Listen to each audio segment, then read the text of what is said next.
Hello everybody, it's time for another tutorial. This is Mr. G, and today we're going to be doing a restoration of an old photo, and it's going to be pretty heavy in the use of the clone stamp.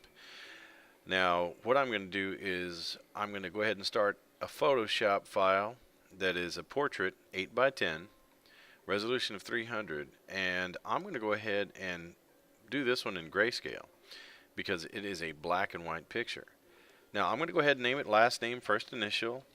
So it's going to be last first. And then I'm just going to call it soldier. Now this soldier will be made available through the link, or I'll just email it to your teacher if you let me know that you need it. But it's this picture right here. It's a World War II veteran. An old picture that obviously has seen better days, and as you can tell, it's been mistreated, it's been torn, it's been abused in many ways, poor thing. Now I'm going to go ahead and rasterize this picture. Let me go ahead and make it bigger so we can look at it. Now, the main tool that we're going to use today is a clone stamp. As a matter of fact, it's only one of two tools. The other thing is just going to be copy and paste. Now, what I like to do when I use my clone stamp is I like to take a very healthy part of the picture. In this case, it's going to be right here by his right ear on the left side of the picture, and I'm going to push Alt, and I'm going to clone this little piece right here, and then I'm just going to start building some healthy background. Now what I need to do is keep sampling and cloning and sampling and cloning until I have a really nice big piece of real estate that's got some healthy background on it. Then I do the same thing on this side, and I don't want to go too far because then I'll start cloning parts of the cheek or the ear that I don't need in the picture over here by the edge of the picture. Alright, so as you can tell, I'm gone ahead and started just this whole process. Okay. And I'm cleaning up the background. I'm starting with the easy stuff. I'm not doing anything that's rocket surgery. I'm just cleaning up the background. I haven't started working on his hat, his face, his suit, or his uniform. I'm just kind of getting the background squared away so that I can do all the hard stuff last. And it's not hard to do once you get the hang of it. Click and then paint. Click and paint. Now you'll notice that when I push the Alt button is when I get this crosshairs, which means it's ready to sample. Now this crosshair is what you use to click with your left mouse button, and that takes the sample. So basically, since I clicked right here, this is the part that I'm going to be cloning. And it doesn't take effect till I push the mouse button, and I will push the mouse button now. And you can see there's a little, right where I cloned it, there's a little cross, or a little plus sign. That's telling me that that's the area that I am cloning into this other area. And while I've been talking, I've been doing this steadily, slowly but surely. I've been cleaning up this background. Now here, I've done the same thing where I've extending the background downwards now so that it extends all the way to the edge where I don't have any background at all because of course it's been torn away. And here pretty soon I'm going to run into a little bit of a problem because this is where his shoulder is supposed to be, and the left side of his suit or uniform. And we're going to fix that in a second too. Don't worry about it. So now, that is pretty much all of the background. Now, the next thing that I need to do is start kind of working on the hat. Now, in order to do that, you want to zoom in. And I'm going to use my zoom tool right here, and I'm going to zoom in as tight as I can. And then when I use my clone stamp, you'll notice that my brush is way too big. So I'm going to come down here and I'm going to make the brush smaller. Of course, if you want, you can also use the brackets that are right next to the P.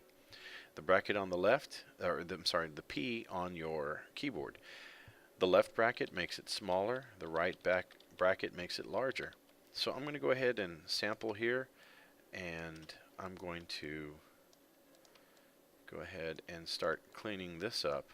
Now what I'm going to do is I'm going to go ahead and use that same technique to clean up this whole hat. But I'm going to go ahead and pause the camera so that I can get most of that done, and then we'll move on to this next thing. Okay, now I have come back and I've polished off the hat. The hat is way better now, using just the same technique as before, where I clone a piece and then I paint it on somewhere else. Now I'm going to move on to the forehead here. Now you've got to be really careful when it comes to skin tones in color, but in black and white we've got a little bit easier. But what we do have to contend with here is shadows. And as you can see, there's a real soft shadow that grows across his face that changes the skin darkness from one area to the other. And if you're not too careful, you might kind of mix the two areas. If I get this part of the forehead and clone it and then put it over here, it looks really bad. So what we need to do is clone from a part that is as close to it as possible. And what I've decided to do there is just clone from right underneath. So here we go. I'm just trying to fix this little wrinkle in the picture, and I'm going to keep going like this until I've got myself a nice little piece of real estate that looks like it's been fixed. Okay, so now I can move over to the hair. I'm going to fix that.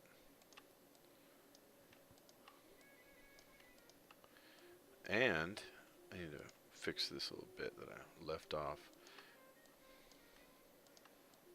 Alright, now I've got to do that same technique where I clone right next to the nose and then just kind of go downwards, create a swath of healthier looking skin. Same thing here and here. Then I'm going to move on to the neck. Now here is where we're going to start to run into some weirdness. Now I have got a good piece of neck right here that where the neck meets the collar. I'm going to clone that. Then I'm going to come up here and I'm going to use it to replace the piece that's right here, just like this. And then as I go this way, it clones the neck and cleans it up nicely. Alright, so here we go. Same thing here. Then I'm going to take this piece and I'm going to clone it up here. This is what I call edge work. When you're cloning edges, it's really nice. It makes things a lot easier. So when I get to this edge of collar, I can come up here and clone the edge and just go to the right until I'm done. Now, let me go ahead and back up, and I'm going to work right here. Got another piece of edge that I get to use. So I'm going to put this edge right here. I'm going to put this edge right here. And same goes for here. Edges, they are really handy when you're doing this work. Okay, so I'm now going to work on the uniform. This is the only piece of workable uniform that I've got. So I'm going to take it and I'm just going to start duplicating it using the clone stamp until I've got a whole uniform here. Now it's not going to have any detail, it's just going to look like all fabric, but we're going to work on that in a different way and I'll show you.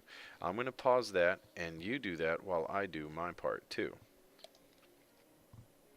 Okay, so now it took a little patience, it took a little time, of course through the magic of movie making. I just had to pause and it took a second for you to see it. But now that I have done this, I basically took this little piece of fabric, and I multiplied it using the clone stamp all the way across, created a nice little border edge right here, and then now I've got something to work with. Now it doesn't look that good because it looks like he's got some kind of a soft blanket all over him, but we're going to turn this into actual uniform now. And there is a copy paste way to do it, and it's really easy. So I'm going to go ahead and zoom in on the base. You know, I love to zoom in the places where I'm going to be working. I don't like working from far away. And what I'm going to do is I'm going to take my polygon lasso, and I am going to take this little piece of his epaulette. By the way, this little thing that is on uniforms is called an epaulette. And I'm going to right click and feather on it after I've made my selection, and I'm going to feather it with 10 sounds good. Then I'm going to do Control J. So now if I use my move tool, you'll see it's sitting right here. I have a little piece of epaulette. I'm going to do Control T so I can move it. I'm going to move it around, and I'm going to place it right here so that now, see, there's no edge of the epaulette. Now the epaulette has an end. All I have to do now is merge it down, use my clone stamp, and work with my edges. I've got this edge right here. I'm going to go ahead and take that edge all the way to the end. Now, not only does it have an end, but it has a little corner where they meet. It's like magic. Now, I'm going to do the same little trick again, but what I'm going to do is I'm going to build a lapel. Now, for those of you who don't know, a lapel is a collar on a uniform, or a suit actually. So I'm going to go back to my polygon lasso, and I'm going to select the edge of the lapel right here, and I'm going to feather it again with a 10. 10 is good. Control J. Now you see I've got it sitting up here. I'm going to do Control T now so I can move it, and I'm going to put it about right here facing downwards. Something like this. Maybe a little bit more of an angle. There you go. And that is the collar of the lapel. Merge it down. Now using my clone stamp again, I'm going to make a part where they meet. Working with edges, I just go down. And then right here, go this way. And now I've got a nice little point on that lapel. I mean on that collar. Alright, so now that I've done that, I'm going to go ahead and do another selection of that same little piece. I know it just seems weird to be using the same piece over and over again, but there's my selection. There's my feather. Control J. Control T. And now this time I'm going to flip it going upwards. I'm going to shrink it because I need it going down at an angle and away. Somewhere around here. And the problem is, let me use my move tool. Problem is, this part is kind of messing with this part of the lapel. Easy fix. I get my eraser and erase what I don't want. But now that that's in place, I like the way it looks. I'm going to go ahead and do Control J and make another one. Control T, and this one I'm going to turn around this way and make the final edge of the lapel. And this is what a lapel looks like on a suit or a uniform. So I'm going to merge down again, and I have got a nice little edge. Now, speaking of edges, I need to make this tie. I'm going to use my clone stamp again, working with edges, gotta love them. I'm going to clone stamp this piece of edge right here. Then I'm going to go down, and because it's black and white, you can't tell that it's the collar and not the tie. And I'm just going to keep copying. Copy again. And now I have created the tie. Now I'm going to create this side and do the same thing, but going down and it's going to overwrite the other piece, but that's okay. They're going to meet in a nice little V. Now I have created the lapel, and I have created the rest of the tie, created the epaulette, and this is starting to look pretty much done. Alright, so that was a pretty long video, but I think it was a good one. Alright, if you have any questions, be sure to tell your teacher and she can email me. Thank you very much. Make sure you turn this into the teacher, or you can email it straight to Mr. G. I'm going to go ahead and put my email and send it to your teacher. Have a good one. Bye-bye.